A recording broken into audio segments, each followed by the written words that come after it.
dehumanising and not fit for purpose. The interim review of the personal independent payment, the disability benefit known as PIP, found it was not working for neither the millions of disabled people who rely on it, nor the government, and needs fundamental change. Disabled people are asked a lot of incredibly invasive questions. There's a feeling among many disabled people that the system is designed to try and trip us up, to deny us support that we need. Stephen Morris is both blind and deaf. PIP supports him to work and so much more.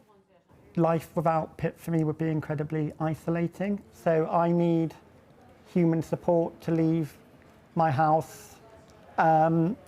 If I don't have that human support, I need to take taxis everywhere.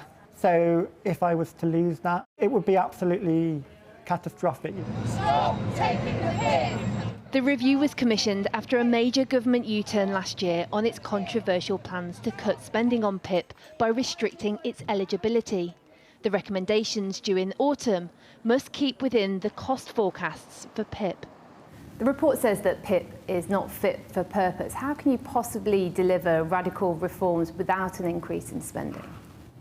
Well, the key thing is that this benefit does the job we want it to do. So we have concluded that at the moment it's not fit for purpose. Applying for it is very difficult. It requires people to set up lots of things they can't do. That's unpleasant. A lot of people have described it as demeaning. We think we can come up with a better way of making those assessments.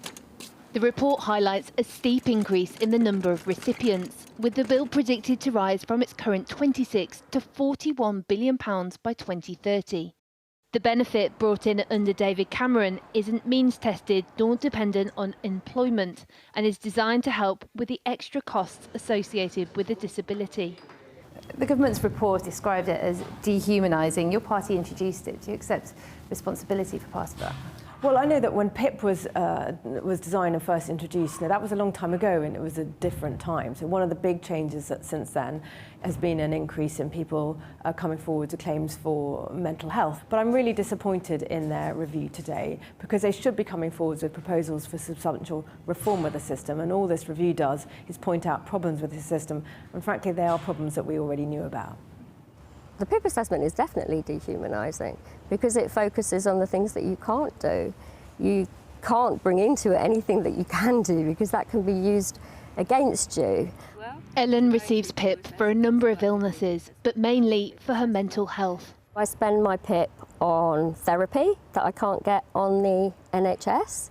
I use it for travel because on my bad days I can't use public transport. For friends and family to come when I need 24-hour supervision.